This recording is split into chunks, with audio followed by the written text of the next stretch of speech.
छोटा सा लड़का था जो गांव के किनारे एक छोटे से घर में अपने वालिदीन के साथ रहता था।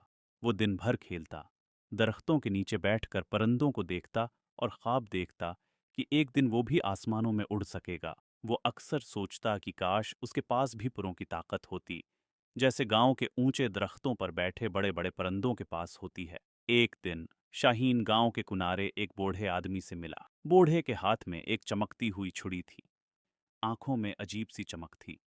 बूढ़े ने शाहीन को देखा और मुस्कुराते हुए कहा, तुम्हारे दिल में एक खास ख्वाब है, क्या मैं सही कह रहा हूं? शाहीन हैरान होकर बोला, हाँ, मैं हमेशा से उड़ना चाहता हूं, जैसे परिंदे आसमान में उड़ते हैं।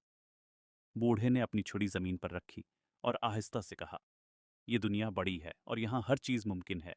अगर तुम दिल से हो तो तुम हर चीज के लिए तैयार हो।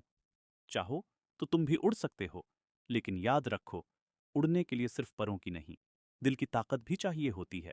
ये सुनकर शाहीन की आंखें चमक उठीं। मगर कैसे? उसने पूछा। बूढ़े ने आसमान की तरफ देखा और कहा, कल सुबह जब सूरज निकलेगा, तुम पहाड़ के ऊपर जाओ और वहां खड़े होकर आसमान को देखो। जो तुम्हारे दिल में होगा वही तुम देखोगे।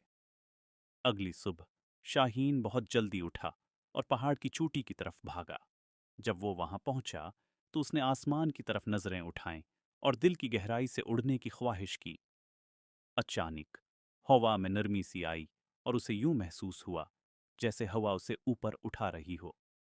और फिर हैरतअंगेज तौर पर शाहीन के पैरों ने जमीन छोड़ दी और वो आहिस्ता आहिस्ता हुआ में बुलंद होने लगा। वो खुशी से चीखा, मैं उड़ रहा हूं। आसमान में उड़ते हुए शाहीन ने गांव, दरख्तों और परिंदों को नीचे देखा और सोचा कि जिंदगी में कोई भी ख्वाब इतना बड़ा नहीं होता जिसे दिल की सच्चाई से पूरा न किया जा सके। शाहीन ने बूढ़े का शुक्रिया अदा किया और अब वो जानता था कि ख्वाब देखने और उन्हें पूरा करने में सिर्फ हिम्मत और दिल की ताकत की जरूरत होती है।